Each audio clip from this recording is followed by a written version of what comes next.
Good evening from New York. I'm Chris Hayes. Pete Hegseth is doing an even worse job in one of the most important positions in government than even I thought he would, I gotta say. And that is really saying something. I mean, keep in mind, right? We covered this confirmation fight day in, day out. This is a guy who had more red flags than a May Day parade.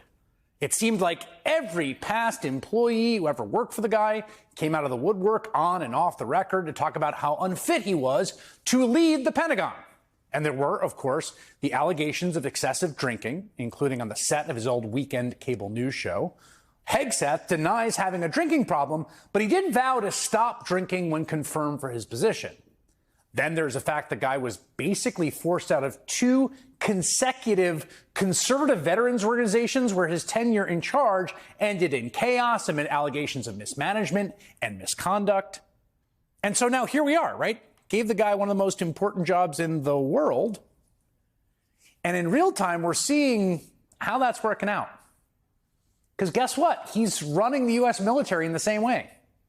Even before today's exclusive reporting from NBC News about the origins of the classified information he was sending in Signal chats, which we'll get to in a second, Hegseth's Defense Department was plainly unraveling.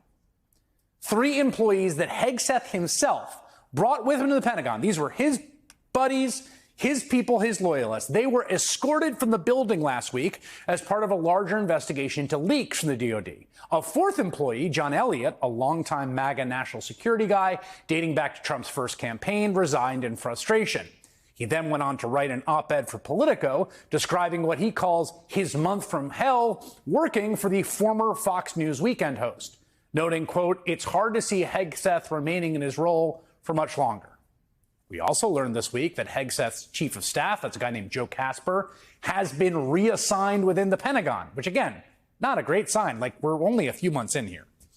CBS News reports that Casper will now handle special projects inside the Defense Department. And that comes as the New York Times reveals new details about Casper's tenure as chief of staff. And I quote them here. One meeting Casper led this month with a group that works with veterans that was offering its services to the Pentagon devolved into a recounting of an evening Casper and a representative of the group spent at a Washington strip club. In all, the Times characterizes Hegseth's leadership as overseeing, quote, "a run of chaos that is unmatched in the recent history of the Defense Department." Of course, the most egregious violation we learned about so far, we all know, right, was Hegseth's use of the commercial messaging app Signal to share plainly classified military attack plans. I mean, times and destinations, right? He did that multiple times. First, in that group chat, which somehow included journalist Jeffrey Goldberg from the Atlantic magazine, apparently added by the National Security Advisor by mistake. And then again, as we learned over the weekend, in a whole other separate Signal group chat that he had, which included his wife and his brother, among others. Now, we should note, Hegseth's brother actually worked for the Pentagon.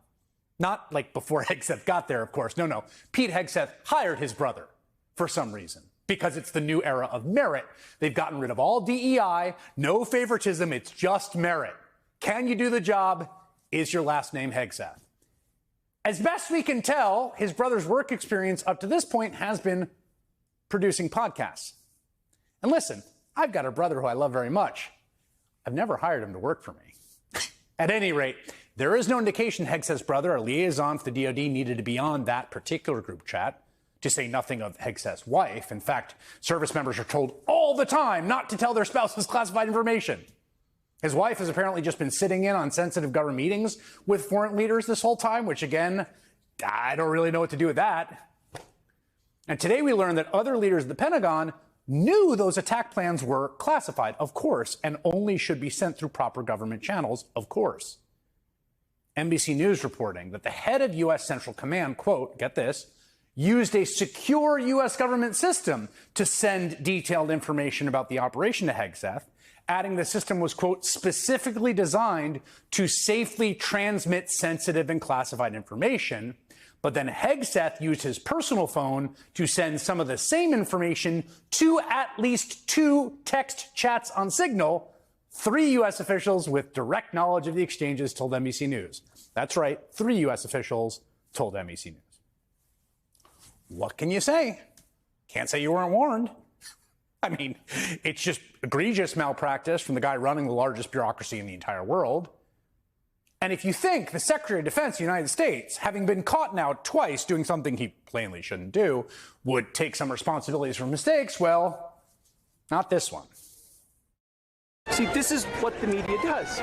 They take anonymous sources from disgruntled former employees, and then they try to slash and burn people and ruin their reputations. Not going to work with me, because we're changing the Defense Department, putting the Pentagon back in the hands of warfighters, and anonymous smears from disgruntled former employees on old news doesn't matter. So I'm happy to be here at the Easter egg roll with my dad and my kids, because, you know, this is what we're doing it for.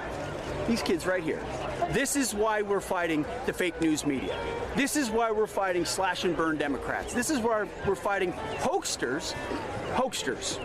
This group, no, this group right here, full of hoaxsters that peddle anonymous sources from leakers with axes to grind, and then you put it all together as if it's some news story.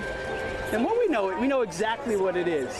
So I'm really proud of what we're doing for the president, fighting hard across the board, and I'm going to go roll some Easter eggs with my kids. I will note that in that monologue, there was not a denial. Didn't deny the story, didn't deny that he sent classified information to his wife and brother and a bunch of other people. I should say, he is right. It does appear to be, I don't know this for sure, but it certainly does appear to be that it's disgruntled employees that are the source of some of these leaks, folks who are obviously fed up with the complete chaos Hegseth has brought to the Pentagon. This morning, Hegseth then turned to his former colleagues on the Fox and Friends curvy couch.